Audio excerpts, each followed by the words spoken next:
What was your childhood like? Did you spend your free time after school playing catch with the neighborhood kids? Maybe hopscotch? 0 Point? Catching spiders? Let's contrast that for a moment with what our kids are doing right now. Oh, I'm pretty sure they're still experiencing all the color this world has to offer, but it's probably in 10 to 80 pixels or even 4K. Granted, it's no doubt that technology plays an incredible role in the lives of the next generation. With technology, everything that wasn't possible in our childhood is possible for them now. On the flip side, however, that Nintendo Switch, iPad, YouTube app, or Android mobile game is keeping your children indoors more than ever before. You'd think that's a good thing, because then they're spending time with you, right? Or does this scene seem familiar? You're talking to your child and they're really not listening. Their eyes are glued to their screen. When it's time to do their homework, they can't put it down. When it's time for dinner, they want to have their screen in front of them while they eat. Maybe even bedtime is a struggle because it's so hard to tear them away from their devices. If you've experienced at least one of these scenarios before, then you know exactly what I'm talking about. Our kids are addicted to these devices, and it's a real problem. Slowly, our children are becoming more dependent on these devices to keep boredom at bay, unable to tap into their own creativity to entertain themselves. Studies also show that more children are building up a reluctance to even go outside.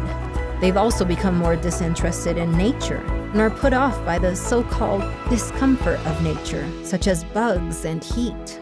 This has been dubbed the nature deficit disorder by author Richard Louv. It's basically when people, especially children, spend too little time with nature that it affects their behavior in negative ways. A growing body of scientific evidence shows that nature deficit disorder contributes to attention difficulties, increasing inactivity which leads to obesity, and higher rates of emotional and physical illnesses. In fact, more children and youths are being treated for related issues such as ADHD, anxiety, and depression. Obviously, this is not a path we want our kids to be on. Well, the solution is simple.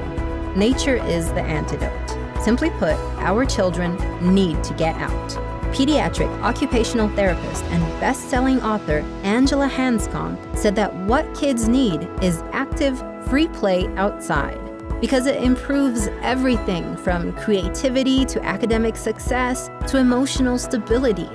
Ideally, she says, kids should play outside for at least 3 hours each day. You might be thinking, how am I going to squeeze in 3 hours of playtime into my child's schedule every day, especially when they already have school and co-curricular activities and enrichment classes? Well, first of all, it helps to cut down their screen time. As parents, we are sometimes guilty of using these electronic devices as digital pacifiers, as it were, tossing them to our kids to keep them occupied. We might even justify it to ourselves because they're watching something educational.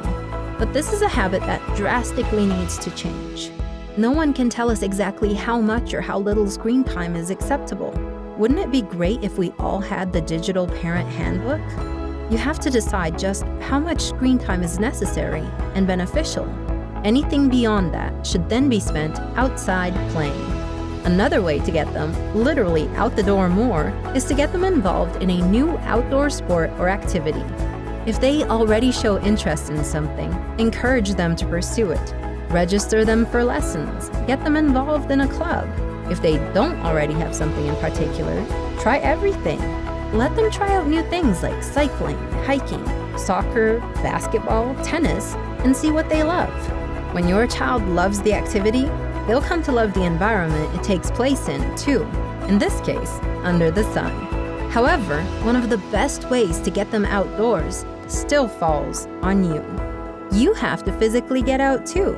After all, we probably suffer from nature deficit disorder, too. And you know that keeping a plant on your desk does not count. As parents, we are the best role models for our kids. Instead of binge Netflixing or staying put in front of our own screens, can we get more involved with our kids? Kids won't say no if you offer to be their outdoor playmate. Take them canoeing, camping, even lying on the grass to do some cloud watching. Yes, you heard me right. Something as simple as pointing out what shapes clouds look like actually encourages creativity, promotes good eyesight, and connects your children with the natural world. Besides with you, kids also love playing with other kids. Take your child to the neighborhood playground when school is done, or arrange playdates with friends' kids. Socialization helps children learn how to work together, how to make friends, how to share and cooperate, and how to treat other people. It also helps them to develop their sense of self and start to learn what others expect from them. You might not know this, but playing also trains their executive function. These are the skills that help us plan, prioritize, troubleshoot, negotiate, and multitask, all of which are critical for success. Executive function also plays a big part when it comes to focus, paying attention, completing tasks, regulating emotions, and controlling impulses.